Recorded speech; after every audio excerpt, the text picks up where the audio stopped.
आज मैं आपको एक ऐसे जीनियस की कहानी सुनाने आया हूं जिसकी सोच ने पूरी दुनिया को हिला दिया और हमारे यूनिवर्स को समझने का नजरिया हमेशा हमेशा के लिए बदल दिया।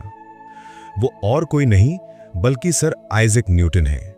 वो शख्स जिनके बिना शायद हम आज ग्रेविटी, मोशन और मॉडर्न साइंस की दुनिया को समझ ही नहीं पाते। सोचिए 1642, ना बिजली, ना कार्स, ना मोबाइल फोन्स, बस सादगी से भरा गांव का जीवन। और ऐसे ही माहौल में 25 दिसंबर को इंग्लैंड के एक छोटे से गांव वुल्फ्सथॉर्प में जन्म हुआ न्यूटन का।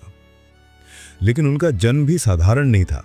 वो प्री मैच्योर पैदा हुए थे, इतने छोटे और कमजोर कि लोगों को लगता था ये बच्चा शायद बच भी नहीं पाएगा। लेकिन यही बच्चा आगे चलकर पूरी दुनिया का चेहरा बदलने वाला था। न्यूटन की जिंदगी की शुरुआत ही एक दुखद मोड़ से हुई। उनके पिता का निधन उनके पैदा होने से 3 महीने पहले ही हो गया था। यानी न्यूटन ने कभी अपने पिता को नहीं देखा था। मां हैना आइस्क्यू को अकेले ही उनकी परवरिश करनी पड़ी। लेकिन हालात आसान नहीं थे। खेत भी संभालना था और बच्चे की देखभाल भी। न्यूटन बचपन से ही अलग थे। वो ज्यादा बोलते नहीं थे, अकेला रहना पसंद करते थे। जब वो 3 साल के थे तो उनकी मां ने दोबारा शादी कर ली और न्यूटन को उनके दादा दादी के पास भेज दिया गया। एक छोटे बच्चे के लिए यह बहुत बड़ा इमोशनल झटका था। न्यूटन को ऐसा लगा जैसे उनकी मां ने उन्हें छोड़ दिया हो। यही कारण था कि उनका स्वभाव और भी ज्यादा चुपचाप और अंदर से अकेला हो गया। लेकिन कहते हैं ना, लोनलीनेस कभी कभी सबसे बड़ी क्रिएटिविटी को जन्म देती है। यही हुआ न्यूटन के साथ। वो अपने खाली समय में छोटे छोटे मॉडल्स, टॉयज और विंडमिल्स बनाते। यहां तक कि उन्होंने ऐसी मशीनें भी बनाई जो उनके दोस्तों और गांव के लोगों को हैरान कर देती थी। यह सब उनकी जिज्ञासा यानी क्यूरियोसिटी और ऑब्जर्वेशन पावर को दिखाता था। न्यूटन की कहानी हमें यह सिखाती है कि जिंदगी की सबसे कठिन परिस्थितियां भी हमें तोड़ती नहीं, बल्कि अगर हम सही दिशा में मेहनत करें तो वही दर्द हमें महान बना देता है। बचपन का अकेलापन और संघर्ष ही न्यूटन की सोच और इमेजिनेशन की ताकत बन गया। जब आइजैक न्यूटन अपने गांव के छोटे से स्कूल में पढ़ते थे, तब उन्हें पढ़ाई में कोई खास दिलचस्पी नहीं थी, बस वैसे ही जैसे बहुत सारे बच्चों के साथ होता है। लेकिन किस्मत ने उनके लिए कुछ बड़ा लिखा था। 12 साल की उम्र में उन्हें ग्रैंथम के किंग स्कूल भेजा गया। रोज इतना दूर आना जाना संभव नहीं था, इसलिए वो एक स्थानीय फैमिली के साथ रहने लगे। शुरुआत में आइजैक एक एवरेज स्टूडेंट थे, ना ज्यादा अच्छे ना बहुत बुरे। लेकिन एक दिन ऐसा मोड़ आया जिसने उनकी जिंदगी हमेशा के लिए बदल दी। स्कूल में एक लड़के ने उन्हें तंग किया। उस दिन आइजैक ने ठान लिया कि अब वो सिर्फ ताकत से नहीं बल्कि दिमाग से भी जीतेंगे। उसी पल से उन्होंने पढ़ाई को अपना हथियार बना लिया। वो इतने मेहनती हो गए कि धीरे धीरे सबको पीछे छोड़ने लगे। किताबें उनकी सबसे बड़ी दोस्त बन गई। वो साइंस, मैथमेटिक्स और एस्ट्रोनॉमी पर घंटों पढ़ते। खाली समय में वो नेचर का निरीक्षण करते। पानी का बहाव कैसे होता है, लाइट किस तरह से काम करती है, ये सब चीजें उन्हें बेहद आकर्षित करती थी। उन्हें पता ही नहीं था कि यही छोटी छोटी रुचियां आगे चलकर उन्हें दुनिया का सबसे बड़ा साइंटिस्ट बना देंगी। लेकिन जिंदगी हमेशा आसान नहीं होती। जब आइजैक 14 साल के थे तो उनके स्टेप फादर बारनबास का निधन हो गया। उनकी मां चाहती थी कि आइजैक अपने पिता की तरह खेती करें, मगर फार्मिंग न्यूटन को बेहद बोरिंग लगती थी। खेत जोतने के बजाय वो मैकेनिकल टूल्स बनाने और एक्सपेरिमेंट्स करने में व्यस्त रहते। तभी उनके अंकल रेवरेंड विलियम आइस्क्यूब ने उनकी ब्रिलियंस को पहचाना। उन्होंने सोचा ये लड़का खेत के लिए नहीं, दुनिया बदलने के लिए बना है। उनकी मदद से आइजैक दोबारा स्कूल लौटे। वहां उन्होंने इतनी मेहनत की कि टीचर्स तक उनके फैन हो गए। 18 साल की उम्र में आइजैक ने जिंदगी का सबसे बड़ा कदम उठाया। उन्हें एडमिशन मिला ट्रिनिटी कॉलेज, कैम्ब्रिज यूनिवर्सिटी में। उस दौर में कैम्ब्रिज सिर्फ फिलॉसफी और रिलीजन का सेंटर था, लेकिन दुनिया साइंटिफिक रेवोल्यूशन से गुजर रही थी। गैलीलियो और डेकार्ट्स जैसे थिंकर्स के आइडियाज दुनिया बदल रहे थे, और अब इस बदलती दुनिया में आइजैक न्यूटन भी अपना नाम लिखने वाले थे। कैम्ब्रिज में उनकी जिंदगी आसान नहीं थी। पढ़ाई का खर्च निकालने के लिए वो सर्वेंट की तरह काम करते हैं, रूम साफ करते, फूड सर्व करते और दूसरे स्टूडेंट्स की मदद करते। लेकिन न्यूटन को इससे कोई फर्क नहीं पड़ता था। उनका असली प्यार तो बुक्स और नॉलेज थे। मैथमेटिक्स, एस्ट्रोनॉमी और फिजिक्स उनके फेवरेट सब्जेक्ट्स थे। वो डेकार्ट्स और गैलीलियो की किताबें पढ़ते, लेकिन अंधविश्वासी यानी ब्लाइंडली मानने के बजाय हर कॉन्सेप्ट पर सवाल उठाते।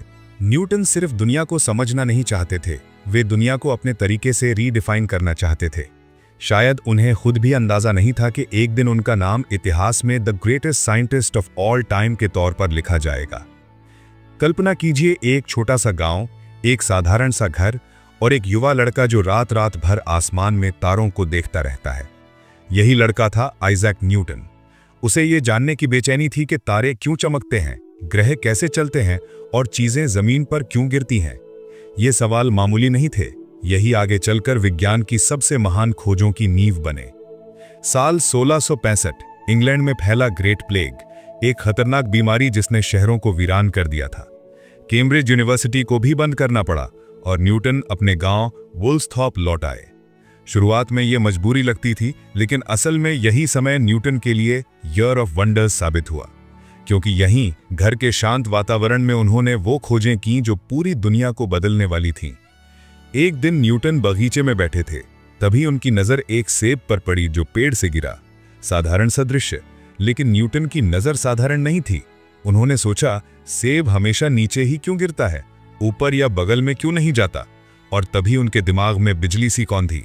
वही ताकत जो सेब को जमीन पर खींच रही है, वही ताकत चांद और ग्रहों की गति को भी नियंत्रित करती होगी।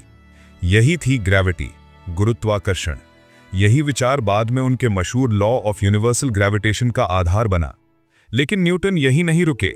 वुल्सथॉर्प में रहते हुए उन्होंने एक और अद्भुत काम शुरू किया, कैलकुलस। सोचिए जरा, सिर्फ 23 साल का एक नौजवान गांव में बैठकर गणित की एक पूरी नई शाखा की नींव रख रहा था। कैलकुलस ने आगे चलकर विज्ञान और तकनीक की पूरी दिशा बदल दी। जब 1667 में प्लेग खत्म हुआ, न्यूटन कैम्ब्रिज लौटे और जल्द ही ट्रिनिटी कॉलेज के फेलो बने। बस 2 साल बाद 1669 में महज 27 साल की उम्र में वे बने प्रोफेसर ऑफ मैथमेटिक्स, विश्वविद्यालय का सबसे प्रतिष्ठित पद। न्यूटन को बड़ी क्लासों में पढ़ाना पसंद नहीं था। वे ज्यादा वक्त प्रयोग करने, औजार बनाने और नए विचारों को कागज पर उतारने में बिताते थे। और इसी दौरान उन्होंने शुरू किया एक और रोमांचक सफर, लाइट की खोज। एक साधारण सा ग्लास प्रिज्म उठाकर उन्होंने दुनिया को चौंका दिया। उन्होंने पाया कि सफेद रोशनी वास्तव में सफेद नहीं है, बल्कि उसमें छिपे हैं 7 अद्भुत रंग, red, orange, yellow, green, blue, Indigo और वायलेट। यानी हर सफेद रोशनी के भीतर छुपा है एक छोटा सा रेनबो। न्यूटन की यह खोज सिर्फ विज्ञान नहीं थी, ये इंसानी सोच की सीमाओं को तोड़ने वाली थी। एक साधारण सेब का गिरना और एक साधारण प्रिज्म का चमकना, दोनों ने मिलकर इंसान को ब्रह्मांड की गहराइयों तक झांकने की नई आंखें दे दी। सोचकर हैरानी होती है, अगर न्यूटन उस दिन सेब के पेड़ के नीचे बैठे न होते तो शायद आज हम ग्रेविटी और कैलकुलस जैसे चमत्कारों से अनजान होते। आइजैक न्यूटन की जिज्ञासा यहीं खत्म नहीं हुई थी। उन्होंने एक ऐसा उपकरण बनाया जिसने विज्ञान की दुनिया को चौंका दिया, पहली रिफ्लेक्टिंग टेलीस्कोप। ये दूरबीन लेंस की जगह दर्पणों का इस्तेमाल करती थी। दिखने में भले ही ये छोटी थी, लेकिन ताकत में उस समय की किसी भी टेलीस्कोप से कई गुना ज्यादा शक्तिशाली थी। यही वो उपलब्धि थी जिसने न्यूटन को अपने तीसरे दशक में ही वैज्ञानिकों के बीच पहचान दिला दी। अब वे सिर्फ एक जिज्ञासु छात्र नहीं रहे, बल्कि दुनिया उनके भीतर छिपे उस प्रतिभाशाली दिमाग को पहचानने लगी थी जो भविष्य में विज्ञान की दिशा बदलने वाला था। न्यूटन की खोजें, ग्रेविटी, मैथमेटिक्स और लाइट से जुड़ी थियरीज इतनी क्रांतिकारी थीं कि लोग उन्हें एक ट्रू जीनियस मानने लगे थे। लेकिन यहाँ एक दिलचस्प पहलू था, न्यूटन का स्वभाव। वे बेहद निजी इंसान थे। उन्हें अपने विचार जल्दी साझा करना पसंद नहीं था। वे मानते थे कि दुनिया को दिखाने से पहले उनकी खोज एब्सोल्युटली परफेक्ट होनी चाहिए। यही परफेक्शनिज्म उन्हें एक ओर तो महान बनाता था, लेकिन दूसरी ओर उनके जीवन को कठिन भी। वे शांति से काम करना पसंद करते थे और सुर्खियों से बचते थे। लेकिन जिंदगी कब एक नया मोड़ दे दे कोई नहीं जानता। ये मोड़ आया उस समय के मशहूर वैज्ञानिक रॉबर्ट हुक की वजह से। हुक ग्रहों की गति पर शोध कर रहे थे और उनका मानना था कि कोई अदृश्य बल, शायद ग्रेविटी, ग्रहों को सूर्य के चारों ओर घुमाता है। लेकिन उनकी थियरी अधूरी थी। जब ये बात न्यूटन तक पहुंची तो उनके भीतर की जिज्ञासा फिर से जाग उठी। उन्होंने महसूस किया कि अब वक्त आ गया है कि वे अपने वर्षों पुराने काम को दुनिया के सामने लाएं। इसके बाद न्यूटन ने खुद को पूरी तरह अपने काम में झोंक दिया। दिन रात बिना रुके वे अपनी थियरी को निखारते रहे। वे साबित करना चाहते थे कि ब्रह्मांड का असली रहस्य यूनिवर्सल लॉ ऑफ ग्रेविटेशन में छुपा है। उन्होंने सटीक गणनाएं की, कैसे ग्रेविटी चांद को पृथ्वी की कक्षा में रोके रखती है, कैसे ग्रह सूर्य की ओर खींचे रहते हैं और कैसे ये एक ही नियम पूरे ब्रह्मांड में लागू होता है। सोचिए, उस दौर में जब लोग ये मानते थे कि आसमान में घटने वाली घटनाएं सिर्फ रहस्यमयी शक्तियों की देन है, न्यूटन ने यह साहस दिखाया कि पूरा ब्रह्मांड एक साधारण लेकिन शक्तिशाली नियम से चलता है। यही वो पल था जब न्यूटन सिर्फ एक वैज्ञानिक नहीं बल्कि the scientist who changed the way we looked at the universe बन गए। 1687 में जब आइजैक न्यूटन 45 साल के थे, उन्होंने अपनी महान कृति फिलोसोफाए नेचुरलिस प्रिंसिपिया मैथमेटिका प्रकाशित की, जिसे दुनिया प्रिंसिपिया के नाम से जानती है। यह सिर्फ एक किताब नहीं थी बल्कि विज्ञान में एक क्रांतिकारी धमाका था। इसी में उन्होंने लॉज ऑफ मोशन और लॉ ऑफ यूनिवर्सल ग्रेविटेशन को समझाया, ऐसे सिद्धांत जिन्होंने इंसान की नज़र से पूरे ब्रह्मांड को देखने का तरीका बदल दिया। सोचिए, एक गिरते हुए सेब से लेकर आसमान में घूमते ग्रहों तक सब कुछ इन नियमों से समझाया जा सकता था। न्यूटन के 3 प्रसिद्ध नियमों ने दुनिया को नई नजर दी। पहला नियम, कोई वस्तु तब तक स्थिर या सीधी रेखा में चलती रहेगी जब तक उस पर बाहरी बल न लगे। दूसरा नियम, जितना अधिक बल उतनी तेज गति। तीसरा नियम, हर क्रिया के लिए एक समान और विपरीत प्रतिक्रिया होती है। इन सरल दिखने वाले लेकिन गहरे नियमों ने वैज्ञानिक सोच को नई दिशा दी और न्यूटन को यूरोप भर में मशहूर कर दिया। राजा हों, दार्शनिक हों या वैज्ञानिक, सब उनकी प्रतिभा के कायल हो गए थे।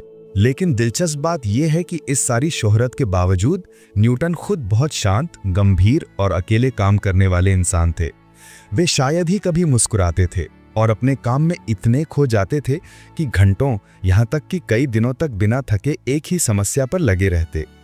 उनका परफेक्शनिज्म उनके काम को बेदाग बनाता था, लेकिन यही आदत उन्हें दूसरों से टकराव में भी डाल देती। आलोचना उन्हें बर्दाश्त नहीं थी और अक्सर वे अपने विरोधियों से कड़े विवाद कर बैठते। फिर 1696 में न्यूटन ने सबको चौंका दिया। वे रॉयल मिंट के वार्डन बने, वो जगह जहां इंग्लैंड में सिक्के बनाए जाते थे। उस समय नकली सिक्कों ने अर्थव्यवस्था को हिला दिया था और न्यूटन, अब वे सिर्फ वैज्ञानिक नहीं रहे बल्कि जासूस बन गए। उन्होंने नकली सिक्के बनाने वालों की जांच पड़ताल की, उन्हें पकड़वाया और सिक्कों की गुणवत्ता सुधारने के लिए नए तरीके निकाले। नतीजा ये हुआ कि रॉयल मिंट पहले से कहीं ज्यादा प्रभावी बन गया और नकली सिक्कों की समस्या लगभग खत्म हो गई। इसके बाद 1703 में न्यूटन को रॉयल सोसाइटी का अध्यक्ष चुना गया। ये इंग्लैंड का सबसे प्रतिष्ठित वैज्ञानिक संगठन था। अब यह तय हो चुका था कि न्यूटन सिर्फ अपने समय के नहीं बल्कि इतिहास के सबसे महान वैज्ञानिकों में से एक हैं। न्यूटन की कहानी हमें यह सिखाती है कि सच्ची प्रतिभा सिर्फ दिमाग से नहीं बल्कि अनुशासन, जुनून और साहस से भी बनती है। चाहे वो ब्रह्मांड के रहस्य हों या नकली सिक्कों की समस्या, न्यूटन ने हर चुनौती को उसी गंभीरता से लिया। शायद इसीलिए उनका नाम आज भी विज्ञान की दुनिया में रोशनी की तरह चमकता है। 1704 में आइजैक न्यूटन ने अपनी दूसरी महान पुस्तक ऑप्टिक्स प्रकाशित की। ये सिर्फ एक किताब नहीं थी बल्कि रोशनी और रंग यानी लाइट एंड कलर की दुनिया को नए नजरिए से देखने का चमत्कारिक प्रयास था। इस किताब में उन्होंने प्रयोगों के जरिए दिखाया कि प्रकाश सिर्फ सफेद नहीं है बल्कि रंगों का अद्भुत मेल है। इतना ही नहीं, इसमें उन्होंने ब्रह्मांड की प्रकृति पर भी अपने गहरे विचार साझा किए और ये साफ झलकता था कि न्यूटन की जिज्ञासा और इमेजिनेशन की कोई सीमा नहीं थी। फिर 1705 में न्यूटन को क्वीन एन ने नाइटहुड से सम्मानित किया और वे इतिहास में सर आइजैक न्यूटन बन गए। यह सम्मान उस समय बेहद दुर्लभ था और यह साबित करता था कि न्यूटन का काम सिर्फ वैज्ञानिकों के बीच ही नहीं बल्कि पूरे समाज के लिए बेशकीमती था। मेहनत, अनुशासन और जिज्ञासा से उन्होंने साबित किया कि इंसान की लगन उसे लेजेंड बना सकती है। लेकिन जैसे जैसे न्यूटन की उम्र बढ़ी, उनकी जिंदगी और भी दिलचस्प हो गई। 60 की उम्र तक वे एक महान जीनियस और सम्मानित व्यक्तित्व माने जाते थे। लेकिन प्रसिद्धि हमेशा आसान नहीं होती। जहां एक और लाखों लोग उनकी प्रशंसा करते थे, वहीं दूसरी ओर कई वैज्ञानिक उनसे ईर्ष्या भी रखते थे। न्यूटन को बार बार ऐसे विवादों में उलझना पड़ा जहां लोग उनकी खोजों का श्रेय लेने का दावा करते थे। सबसे मशहूर विवाद था German mathematician Gottfried Wilhelm Leibniz के साथ। दोनों ने ही कैलकुलस पर काम किया था और अलग अलग तरीकों से इस विषय को विकसित किया। लेकिन जब लाइब्निस ने अपनी रिसर्च प्रकाशित की तो न्यूटन के समर्थकों ने आरोप लगाया कि उसने न्यूटन के आइडियाज चुराए हैं। इस विवाद ने विज्ञान की दुनिया को हिला दिया और दोनों महान दिमाग वर्षों तक एक दूसरे के प्रतिद्वंदी बने रहे। न्यूटन का परफेक्शनिज्म और जिद्दी स्वभाव इस लड़ाई को और भी लंबा और कठिन बना देता था। हालांकि इन बहसों ने न्यूटन की मानसिक और भावनात्मक स्थिति को काफी प्रभावित किया, लेकिन उन्होंने कभी अपनी लेगेसी को कमजोर नहीं होने दिया। यही उनकी पर्सनैलिटी का खास पहलू था, आलोचना सहन न कर पाने की कमजोरी और अपनी खोजों को बचाने का दृढ़ संकल्प दोनों ही उनमें बराबर मौजूद थे। बाद के वर्षों में न्यूटन युवा वैज्ञानिकों के लिए मेंटोर बन गए। कई लोग उनसे गाइडेंस लेने आते और न्यूटन अपने अनुभव साझा करने में खुशी महसूस करते। हालांकि उनके स्टैंडर्ड्स बहुत ऊंचे थे, वे हमेशा मेहनत, डिसिप्लिन और क्यूरियोसिटी को विज्ञान की सबसे बड़ी कुंजी मानते थे। न्यूटन का एक टाइमलेस कोट है, if I have seen further it is by standing on the shoulders of giants. इससे उन्होंने ये स्वीकार किया कि उनकी महान खोजें उन विचारकों की नींव कर खड़ी थीं जिन्होंने उनसे पहले ज्ञान की दुनिया को आकार दिया था। यह ह्यूमिलिटी और ग्रेटनेस का अद्भुत संगम था। न्यूटन की कहानी हमें यही सिखाती है, जिज्ञासा, कड़ी मेहनत और दृढ़ता इंसान को असंभव ऊंचाइयों तक पहुंचा सकती है। चाहे रास्ते में विवाद हो या चुनौतियां, सच्चा लेजेंड वही है जो अपने सपनों और विचारों की रक्षा करते हुए दुनिया को नया रास्ता दिखाए। आइजैक न्यूटन की जिंदगी सिर्फ फॉर्मूलाज और डिस्कवरीज की कहानी नहीं है, बल्कि ये इंसानी जज्बे और नेवर एंडिंग क्यूरियोसिटी का जीता जागता सबूत है। भले ही वे अक्सर अकेले काम करते थे, लेकिन वे मानते थे कि साइंस में प्रोग्रेस हमेशा एक टीम एफर्ट होती है। यही सोच उन्हें और भी महान बनाती है। अपने आखिरी साल न्यूटन ने लंदन में बिताए। वे आर्थिक रूप से सिक्योर थे और पूरे इंग्लैंड में हाईली रिस्पेक्टेड भी। लेकिन दिलचस्प बात यह है कि उन्होंने कभी शादी नहीं की और ना ही उनके बच्चे हुए। उन्होंने अपना समय बाइबल पढ़ने, अपने जीवन पर सोचने और लगातार रिसर्च में लगाने का फैसला किया। उनकी जिंदगी का हर दिन एक नए लर्निंग और रिफ्लेक्शन से भरा हुआ था। बढ़ती उम्र में भी न्यूटन का दिमाग उतना ही शार्प रहा। वे विजिटर्स को अपनी डिस्कवरीज की कहानियां सुनाते और बताते कि कैसे उन्होंने बड़ी बड़ी चैलेंजेस को ओवरकम किया। न्यूटन चाहते थे कि नई जनरेशन पेशेंस और क्यूरियोसिटी की असली पावर को समझे, और सच कहें तो यही उनकी सबसे बड़ी लेगेसी थी। 20 मार्च 1727 को 84 साल की उम्र में न्यूटन इस दुनिया को अलविदा कह गए।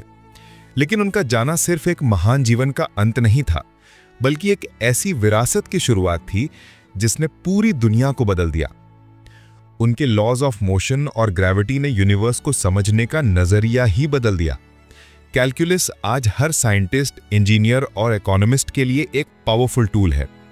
लाइट और ऑप्टिक्स पर उनका काम हमारी पूरी अंडरस्टैंडिंग ऑफ विजन और कलर्स को रीडिफाइन कर गया। न्यूटन का असर सिर्फ साइंस तक सीमित नहीं रहा। उन्होंने लाखों लोगों को इंस्पायर किया कि वे डिफरेंट सोचें, कभी हार्डवर्क से पीछे ना हटें और सवाल पूछना बंद ना करें। उनकी कहानी एक लिविंग प्रूफ है कि curiosity plus hard work plus determination is equal to दुनिया बदलने की ताकत। यह कहानी सिर्फ साइंस की नहीं है, बल्कि इंसानी जज्बे और हिम्मत की भी है। आइजैक न्यूटन की जिंदगी हमें दिखाती है कि कैसे एक इंसान, अगर उसके पास विजन और डिटर्मिनेशन हो, तो सदियों तक दुनिया को बदल सकता है। सबसे पहला सबक, curiosity is the key to discovery. Newton हर चीज पर सवाल पूछते थे। सेब क्यों गिरता है, ग्रह क्यों घूमते हैं। उनकी यही जिज्ञासा इतिहास की सबसे बड़ी खोजों की जननी बनी। तो कभी भी वाई पूछना मत छोड़िए, क्योंकि जिज्ञासा ही महानता का पहला कदम है। दूसरा सबक, हार्डवर्क बीट्स टैलेंट। न्यूटन जन्म से जीनियस नहीं थे। उन्होंने लगातार पढ़ाई की, एक्सपेरिमेंट किए और कभी हार नहीं मानी। आज हमें जो साइंस की दुनिया नजर आती है, वो उनकी वर्षों की न थकने वाली मेहनत का नतीजा है। यही सिखाता है कि अगर आप कंसिस्टेंट हैं तो आप टैलेंट को भी पीछे छोड़ सकते हैं। तीसरा सबक, failure is a part of success. Newton को भी क्रिटिसिज्म, चैलेंजेस और फेलियर्स झेलने पड़े, लेकिन उन्होंने कभी रुकना नहीं सीखा। उल्टा उन्हीं असफलताओं से उन्होंने अपनी एनर्जी और मोटिवेशन पाई। सोचिए, अगर वे हार मान लेते तो शायद आज हम ग्रेविटी और मोशन के लॉज ही ना जानते। चौथा सबक, true power lies in humility. Fame और रिकॉग्निशन पाने के बावजूद न्यूटन हम्बल रहे। उन्होंने हमेशा दूसरों के कंट्रीब्यूशन को क्रेडिट दिया। यही हमें सिखाता है कि जितना बड़ा बनो उतना ज्यादा जमीन से जुड़े रहो। न्यूटन की मौत को 300 साल से भी ज्यादा हो चुके हैं, लेकिन उनका इम्पैक्ट आज भी हमारी जिंदगी में है। हर बार जब कोई रॉकेट लॉन्च होता है, कोई मशीन डिजाइन होती है या कोई एस्ट्रोनॉमर स्टार्स को स्टडी करता है, न्यूटन की लेगेसी वही मौजूद होती है। उनकी कहानी हमें यह याद दिलाती है कि greatness is not born, it is built. Newton एक छोटे से गांव के फार्मर बॉय थे, लेकिन उन्होंने बड़े सपने देखने की हिम्मत की। उन्होंने अपनी क्यूरियोसिटी, हार्ड वर्क और नेवर गिव अप एटीट्यूड से खुद को जीनियस बनाया। अब जरा अपने सपनों के बारे में सोचिए। शायद आप कुछ नया सीखना चाहते हो, करियर बनाना चाहते हो या दुनिया को बदलना चाहते हो। याद रखिए, हर बड़ी जर्नी एक छोटे स्टेप से शुरू होती है। आपको आज परफेक्ट होने की जरूरत नहीं है, आपको बस एक्शन लेना है। So don't stop because of fear, don't quit because it looks difficult. चलते रहिए, क्योंकि एक दिन आपकी कहानी भी किसी और को इंस्पायर करेगी। न्यूटन की कहानी यही कहती है, look up, aim high and keep reaching for the stars. अगर ये कहानी आपको इंस्पायर करती है तो इस वीडियो को लाइक जरूर करें और ऐसे किसी फ्रेंड के साथ शेयर करें जिसे थोड़ी मोटिवेशन की जरूरत है। और हाँ, चैनल को सब्सक्राइब करना मत भूलिएगा, क्योंकि यहां हम मिलकर सीखेंगे, बढ़ेंगे और एक दिन सितारों तक पहुंचेंगे।